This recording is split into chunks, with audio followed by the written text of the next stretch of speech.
ടാക്സികൾക്ക് വെല്ലുവിളിയായി സ്വകാര്യ വാഹനങ്ങളുടെ കള്ള ടാക്സി സർവീസ് വർദ്ധിക്കുന്നതായി പരാതി. കോഴിക്കോട് മെഡിക്കൽ കോളേജിലെ സ്ഥിരം ജീവനക്കാരായ ആംബുലൻസ് ഡ്രൈവറും സെക്യൂരിറ്റി ജീവനക്കാരും ചേർന്ന് കള്ള ടാക്സി ഡ്രൈവർമാർക്ക് ഓട്ടം നൽകുന്നതായി ടാക്സി ഡ്രൈവർമാർ പറയുന്നു.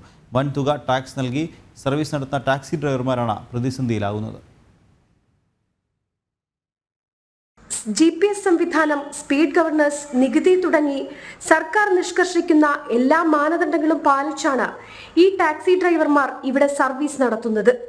എന്നാൽ ഈ മാനദണ്ഡങ്ങൾ ഒന്നും പാലിക്കാതെ നികുതി വെട്ടിച്ച് നടത്തുന്ന കള്ള ടാക്സി സർവീസിന് കൂട്ടുനിൽക്കുകയാണ് കോഴിക്കോട് മെഡിക്കൽ കോളേജിലെ സെക്യൂരിറ്റി ജീവനക്കാരും ആംബുലൻസ് ഡ്രൈവറും എന്നാണ് ടാക്സി ഡ്രൈവർമാരുടെ പരാതി. മെഡിക്കൽ കോളേജ് പരിസരത്ത് മാത്രമായി 60-ലധികം ടാക്സികളാണ് സർവീസ് നടത്തുന്നത്.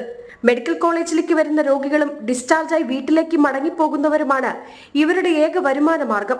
എന്നാൽ മെഡിക്കൽ കോളേജിലെ സ്ഥിരം ജീവനക്കാരനായ ആംബുലൻസ് ഡ്രൈവർ ആശുപത്രിയിൽ നിന്ന് ഡിസ്ചാർജ് ആകുന്ന രോഗികളെ തന്റെ സ്വകാര്യ വാഹനം ടാക്സിയായി ഉപയോഗിച്ച് സർവീസ് നടത്തുന്നതായും ടാക്സി ഡ്രൈവർമാർ പറയുന്നു. മെഡിക്കൽ കോളേജിലെ സ്ഥിരം ജീവനക്കാരനായ ആംബുലൻസ് ഡ്രൈവർ അദ്ദേഹത്തിന്റെ പ്രൈവറ്റ് വാഹനം ഉപയോഗിച്ചിട്ട് ഈ മെഡിക്കൽ കോളേജിൻ്റെ അകത്ത് സെക്യൂരിറ്റിയുടെ സമ്മതത്തോടെ സെക്യൂരിറ്റിക്കാരും ആളുകളും ഈ പറയുന്ന ഡ്രൈവറും ഒന്നിച്ചിട്ട് നിരന്തരമായി ട്രിപ്പുകൾ ഇവിടുന്ന് പ്രൈവറ്റ് വണ്ടിയിൽ കടത്തിപ്പോകുന്ന ഒരു സാഹചര്യമാണ് ഉണ്ടാവാറ്. ടാക്സി ഡ്രൈവർമാർ ചേർന്ന് കള്ള ടാക്സി സർവീസ് നടത്തിയ ആളെ പിടികൂടി മോട്ടോർ വാഹന വകുപ്പിനെ ഏൽപ്പിക്കുകയും ചെയ്തിട്ടുണ്ട്.